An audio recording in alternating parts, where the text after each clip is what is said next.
Redemption from Sin. Summary.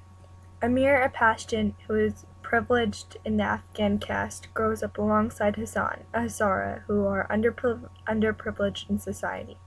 Hassan and his father are servants to Amir's family, yet they are also close friends due to particular circumstances.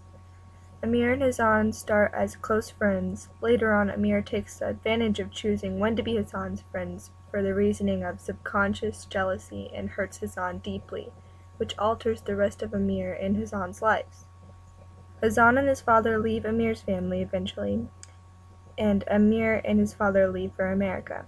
Amir spends the rest of his life searching for redemption from his betrayal, which leads him to returning to Afghanistan to repay a final debt to Hassan by rescuing Hassan's son, who was later revealed to be Amir's half-nephew. The first device in the story was irony. The quote I used was, "When Hassan stopped smiling before the winter." This is ironic because Hassan, who always smiled and was smiling because of a gift from Baba, was soon about to stop smiling. This is significant because something truly awful and hurtful must have occurred for a happy person like Hassan to stop smiling. This reveals that Hassan was traumatically affected by the coming events, which was later revealed to be the rape scene, because of the events and because of Amir as well, how he treated Hassan. The second device was symbolism. The blue kite symbolized Amir's craving for Baba's affection because Amir would do anything for it. Though he sacrifices very little, he sacrifices everything for the kite so he can win it, like Baba's affection. This reveals Amir is desperate for love, especially from Baba, which explains why he acts the way he does towards Hassan. The pomegranate symbolized 12 years of friendship Amir and Hassan shared, and the last one, overripe one, being the rotten year they had. This connects Amir and Hassan to the tree, and the overripe pomegranate shows the remains of their friendship after Amir betrays Hassan. Another device was repetition. For those 1,000 times over is repeated many times, and it's significant because the repetition of this phrase starts at its origin, the significance of the repetition of its phrase starts at the origin, which is Hassan. Hassan uses this genuinely, affirming his affection and dedication to Amir. After the betrayal, it is used again to right the wrong that Amir committed and works as an equalizing power in the universe towards Amir's redemption from his betrayal. It signifies Amir's dedication to Hassan and righting his wrongs. The last device is foreshadowing. This isn't the end for you either, Amir. Someday I'll make you face me one-on-one. The foreshadowing was referring to in the future, after Amir betrays Hassan and their families move away, how Amir will find his way back and face Asif one-on-one. This is significant because in the past Amir always relied on Hassan to fight for him, but later on, Amir must fight for himself and fight for the fruition of the redemption and salvation of fixing his betrayal to Hassan by saving Surat, which leads to the overall theme of redemption and character growth, especially for Amir. Text to self, I connected very much to Amir. I feel as a person I always want to be a better human, and I will always want to bury the person I used to be.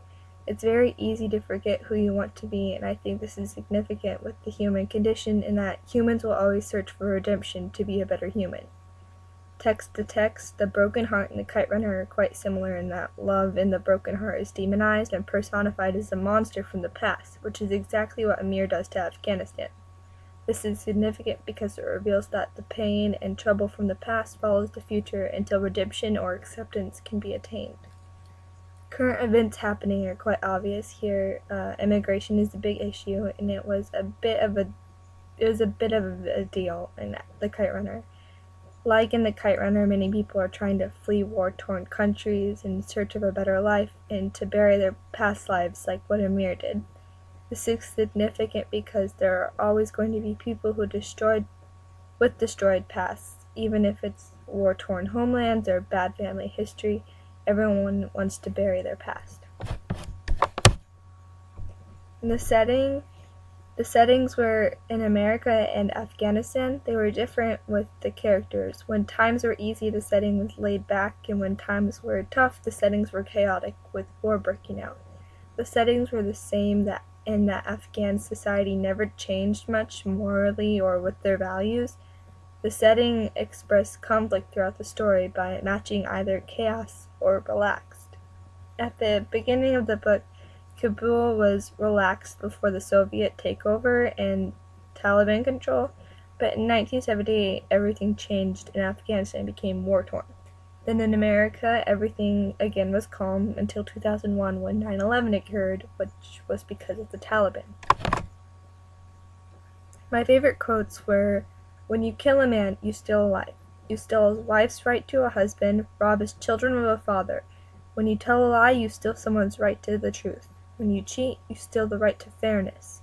This is one of my favorites because it's interesting how Baba can preach this when he this whole time has stolen a life of gold from Hassan. There's a way to be good again. This is my favorite because Amir's search for redemption is relatable for everyone. It's comforting to know that everyone wants to be good. There are a lot of children in Afghanistan, but little childhood. I like this quote because it reveals a lot about war. Kids aren't allowed to be kids during war. They are only victims, and that is present throughout the whole story. It's wrong what they say about the past. I've learned about how you can bury it, because the past calls its way out.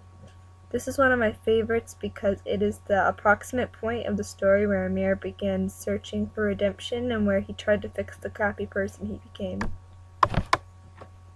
Unique discoveries I found were Hosseini, like Amir, grows up in Kabul around the same time and moves to America during the Taliban takeover. Amir and Hosseini share very similar lives, especially since they lived in the same areas at the same time, so naturally they share many customs. In the story of Rostam and Sohrab, Rostam, who kills Sohrab, later revealed to be his long-lost son. This story is similar to Hassan's childhood in that he never learns that Baba is his real father, and he is deprived of love that they might have shared, just like how Sohrab doesn't know his father is Rostam until he is killed. My final analysis is the first time I read this book I was angry and upset about how it ended, but after rereading it and analyzing it more thoroughly, I can easily say I enjoyed it much better, and I feel the ending was actually very fitting. What I liked about it is that the same as the first time I read it. It was not blatantly a happy ending. I liked this because not everything in real life is going to be a happy ending, and in all honesty, it's nice knowing somebody has it harder than I do in comparison to my life and my struggles. I would like a follow-up on the lives of Amir, Soraya, and Sohrab, but that's about as much more that I would like to read if I could. Although I said the ending was fitting, especially that it was not for a for sure happy ending, I still would like to see how their lives play out.